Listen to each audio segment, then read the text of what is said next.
Good evening and thank you for joining us. The Ontario NDP are calling on the Ford government to make 911 service available in remote regions. Last year, the province announced a plan to invest $208 million over 3 years to bring next-generation 911 service into operation. But Kiiwetinoong MPP Sol Mamakwa says the government should first be supporting the NDP's Bill 107, the 911 Everywhere in Ontario Act.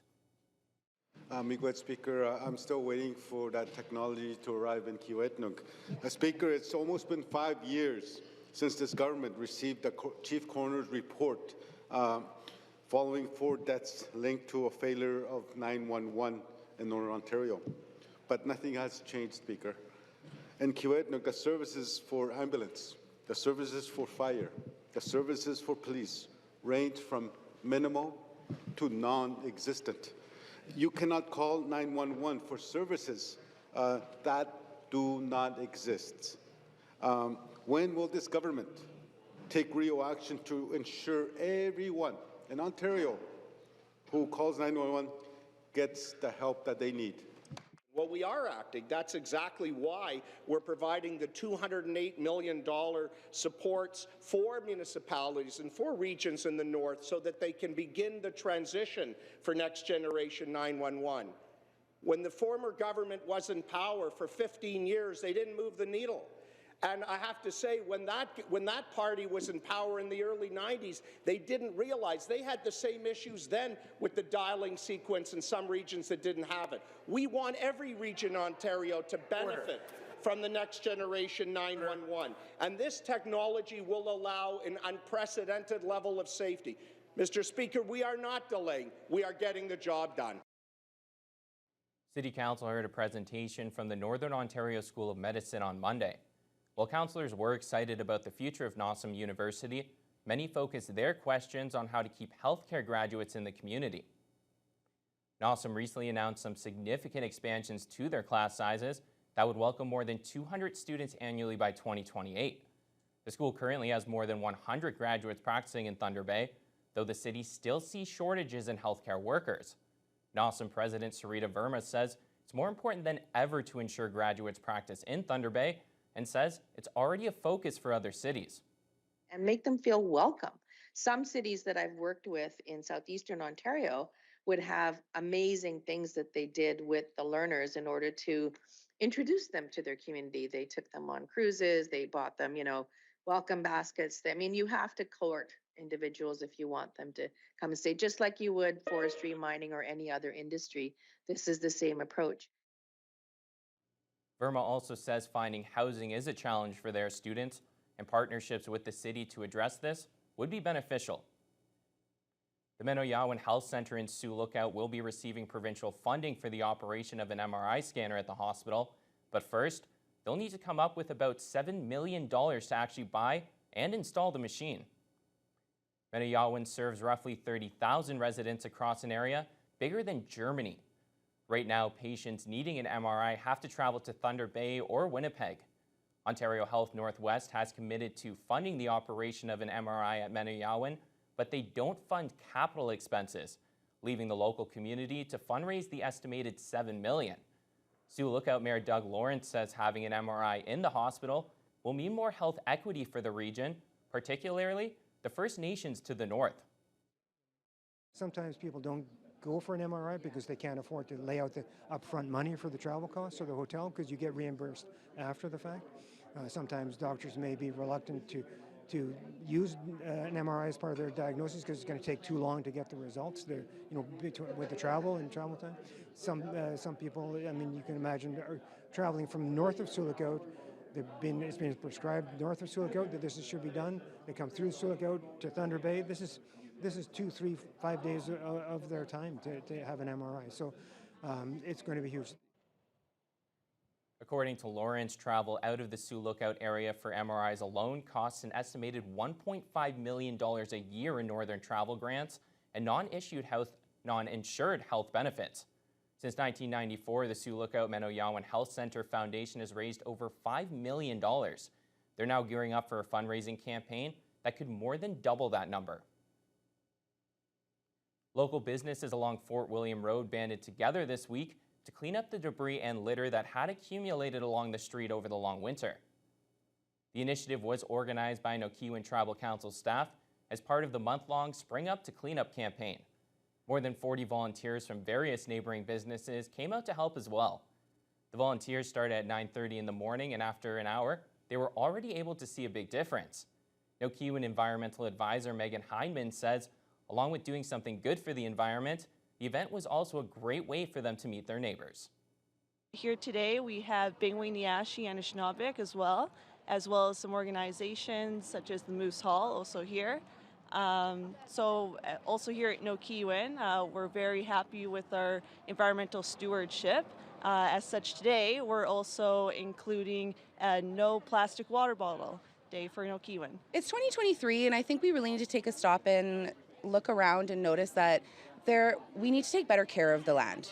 We need to leave it in better care for the generations coming up. And I think that this was a great way to kind of focus in on really taking care of where we live. Heinman adds that they hope to inspire other organizations in the community and encourage them to also take part in the cleanup movement. Pro Kids has wrapped up their annual Power to Play campaign, which raised local funds to help local youth access sports and recreation activities that their families cannot afford. Pro Kids announced that the campaign raised over $68,000, surpassing their $50,000 goal. Almost half of those funds came from local entrepreneur Cliff Friesen, who generously donated $25,000 to the cause. That amount was meant to recognize Pro Kids for celebrating its 25th anniversary. Coordinator Laura Daniele says it will allow for their kids to continue enrolling in the wide range of activities that they offer. Hockey, gymnastics, those are very popular programs. Swimming lessons, every child needs that.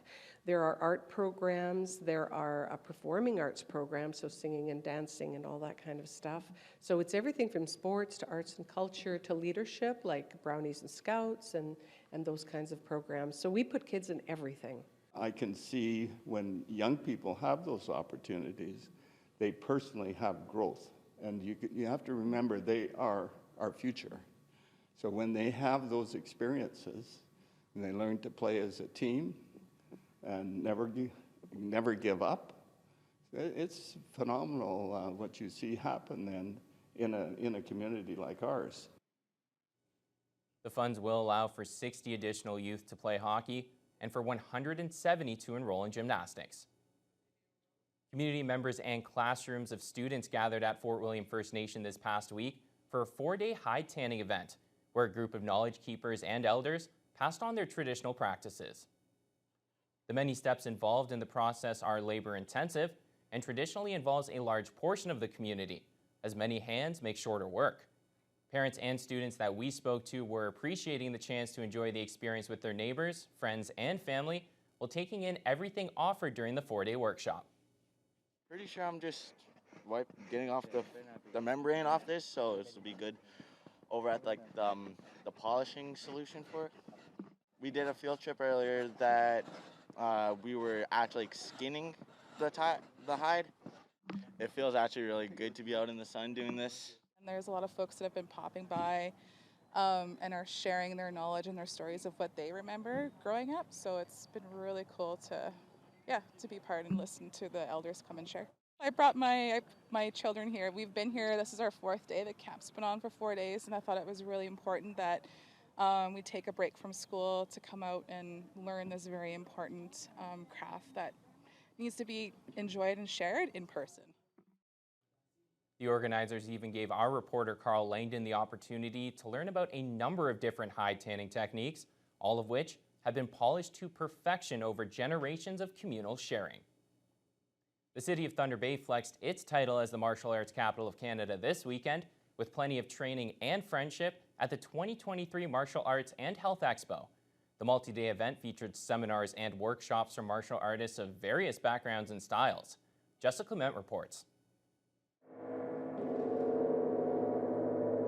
The first official day of the Martial Arts Expo featured the opening ceremony and a packed schedule full of martial arts demonstrations and health and wellness seminars. The 2-day event offers over 25 specialized workshops and discussions from experienced instructors and professionals with various martial arts backgrounds. Saturday also featured a youth seminar series where instructors took kids through the basics of grappling, boxing, and self-defense. Oh, there we go, there we go. There we go, yes. There. Expo coordinator Susan Baldassi said the vision behind the event is to promote community, connection, movement, and health through martial arts. She adds that no matter your skill level or experience, the expo will have something for you. We also have self-defense, we have some kabuto, we have breathwork seminars, meditation, sound meditations. Really, there's something for everyone, whether you are a martial artist or whether you are a community member that would like to explore some other health and wellness practices. The event brings in participants and instructors from all over Canada and the world. Ryan Bosch is originally from Thunder Bay, but has lived in Germany for 20 years now. He says the sense of community is one of the main reasons he comes back. I've been training since I was 10 years old with our master Hanshimedi and with my sensei Susan here. And I've just been coming back, even though I've been gone, coming back as much as I can to train and test in front of and with these people. It's really the sense of community and family. It's really become an extended family over the years, and it's all very, very welcoming. And Bosch has some advice for those who want to try martial arts. Go to a class. Just get out there. Doesn't matter what you try, who you train with, just try it, see what it is, and just keep coming out. Don't stop.